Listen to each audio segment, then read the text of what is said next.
જય માતાજી, હું પાલિતાણા સુરેશ વાઘેલા અને આજે તારીખ 1/1/2026 નવું વર્ષ. આજે આપણે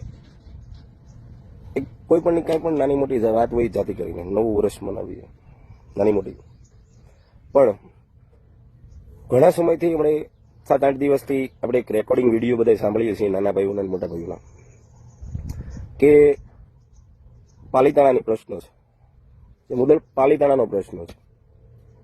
અને પાલિતાણાની અંદર જે પણ નાની મોટી વાતના લીધે વિખવાદ ઉભો થયો છે, પાલિતાણાના ધારવાળા દાદાનો અને પાલિતાણા નાના ભાઈઓનો પ્રશ્ન, તો એ પ્રશ્ન પાલિતાણા પૂરતી તો, અને બધાય નાના ભાઈઓ આગેવાનોને મારી 2 હાથ જોડીને વિનંતી છે કે આપણે ધર્મના માર્ગની અંદર કાંટા ન પાડી કે આપણે એ નથી. જે પણ વાત હશે આજ નહીં તો કાલ સુધારો થશે, પણ આપણે આ બધું ફોન કરવાનું, બહારના કલાકારોને વાત કરીને આપણે એને ખોટા સોશિયલ મીડિયામાં વાયરલ કરવાના, આવું બધું આપણે જે કરીએ છીએ અત્યારે કલાકારોને, બહારના કલાકારોને શું લેવા દેવા છે.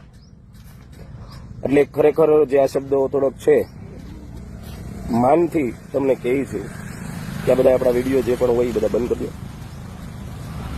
અને ભાઈ અમારા પાલિતાણા પૂરતી આ વાત હતી, નાની મોટી જે વાત થઈ છે પાલિતાણા મળીને સમજૂતી કરશું. અત્યારે જો નહીં થાય સમજૂતી આવનારા સમયમાં તો જોશું, પણ અત્યારે આ વાતને મોટી કર્યા જેવી નથી.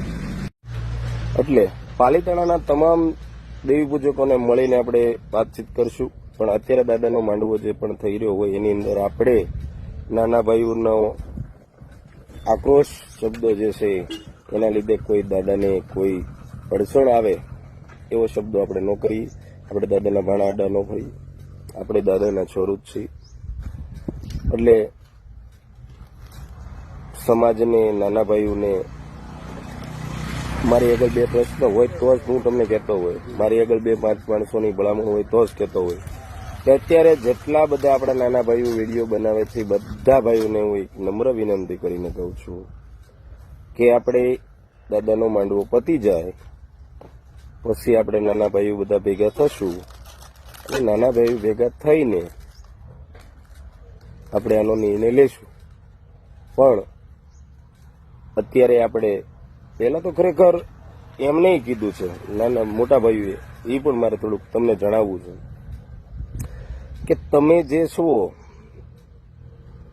4 વરી વાળા ચારેય એક થઈને આવો, પણ એ સંકેતા નથી તો એ ક્યાંક આપણે રસ્તો કરીએ. એટલે 4 વરી કોઈ એક થઈને આવવાની નથી. એટલે આપણે કીધું ભાઈ અમે પહેલા અમારી 4 વરી થઈને સમજૂતી કરશું.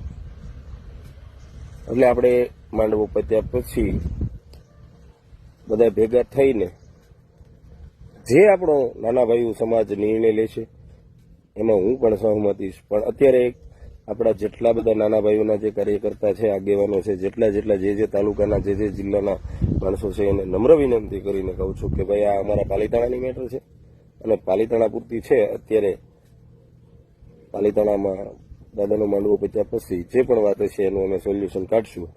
અત્યારે નમ્ર વિનંતી કરીને કહું છું કે આ વાતને થોડીક ક્લોઝ કરી દો. આ છે 1/1/2026 સારો દિવસ ઉગ્યો છે. આપણે સારા દિવસમાં આજે કોઈની માટે અંદર ઝેર છોડી દઈએ, અંદર જે પણ હશે ન્યાય થશે, જે પણ હશે વાતનો રસ્તો થશે.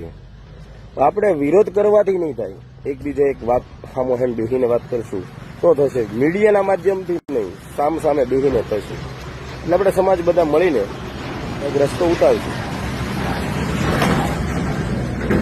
બધાય આ માટે તમને 2 હાથ જોડીને વિનંતી કરું છું કે આપણા નાના ભાઈઓની આટોથી કોઈને અડચણ આવે એવા શબ્દો ન કરવા જોઈએ. અને તમામ જિલ્લાવાળાને, તમામ તાલુકાના અલગ જે આગેવાનો છે બધાને નમ્ર વિનંતી, અને ખાસ કરીને મોટા ભાઈઓને પણ ખાસ કરીને જાણ કરીએ છીએ કે મોટા ભાઈઓ તમે પણ જે વાતના વિડીયો બનાવ્યા છે એ વાતનું અમારે પણ હશે, જે પણ હશે વાત પાલિતાણાની અંદર બેસીને પતાવશું. દાદાના નામે આપણે ખોટા બહાર પબ્લિકમાં ઓલી કરવી અને અંદર જો 2 ભાઈઓમાં તડા પીડે એવું દુનિયા નથી દેખાડવું. એટલે 2 હાથ જોડીને તમને પણ વિનંતી કરું છું કે તમે પણ આ બધા વિડીયો ચડાવવાનું અને લાઈવ થવાનું. માન ભર્યું માન રાખીને જો આ પ્રશ્ન રાખજો, કારણ કે આમાં મોટા ભાઈઓનો પ્રશ્ન નથી, અમારા વાળામાં જ ભૂલ થોડીક છે. અમારા વાળા ચારે હારે નથી, ત્યારે આ શબ્દો થોડોક આવતો હોય કે ચારે એક થાવ. વડવો એ શું કરીને જુદા પડ્યા છે, આ વાતનો સુધારો તો લાવશું. એટલે અત્યારે આ વિડીયોના માધ્યમથી સમાજને તમામ તાલુકે જણાવવા માંગુ છું કે ભાઈ અમુક વિડીયો બનાવતા હોય એ વિડીયો બંધ કરજો, કલાકારોને ફોન કરવાનું બંધ કરજો, જોશીને ફોન કરવાનું બંધ કરજો. અને માંડવો પત્યા પછી આપણે વાતને લેશું કે ભાઈ માંડવો પત્યા પછી આપણે સમાજ બધા નક્કી કરશું કે ભાઈ આપણે જોશીને બેહાડશું કે ન બેહાડશું, કલાકારને બેહાડશું કે ન બેહાડશું, એ આપણે કરવાનું છે. કલાકારોને આપણે કઈ નથી કરવાનું, આપણે કરીશું નિરાતે. તો અત્યારે મારો ભાઈ આપણે બધા ફોન બંધ કરીએ. હું ક્યારે કહેતો હોય એમાં થોડુંક હું સમાજના એક આગેવાન તરીકે કહું છું કે આપણે કોઈ પણને ફોન કોઈ પણ કલાકારને ન કરવો. અને બને તો ત્યાં લગીમાં અંદરો અંદર જે ફેસબુકમાં, ઇન્સ્ટામાં કે યુટ્યુબમાં વિડીયો ચડાવ્યા એ બને તો ડિલીટ પણ કરી દેવા, કે જેથી કરીને સમાજમાં ભેદ ન ઉભો થવો જોઈએ. જ્યારે સમાજની અંદર કોઈ મોટી આફત આવશે, બોટાદ જેવી દીકરીની માથે 9 વર્ષની દીકરી માથે બનાવ બન્યો હોય કે પછી ભાવનગરમાં 2 વર્ષની છોકરી માથે બનાવ બન્યો હોય, ત્યારે આપણે બંને મળીને રેલી કાઢીએ છીએ. ભેદ બહુ મોટો પડી જશે તો કાલે આપણા સમાજમાં જ ખોટ પડશે. એની કરતાં મળીને સમજાવશું. અને પાલીતાણાની વસ્તી છે, પાલીતાણાની વસ્તી પૂરતી છે, પાલીતાણામાં બધા મળીને સમજાવશું, પણ અત્યારે નહીં, માંડવું પત્યા પછી. એટલે આપણે સમાજમાં એકતા કરવી છે, એકતા તોડવી નથી. બાકી બધાને જય માતાજી.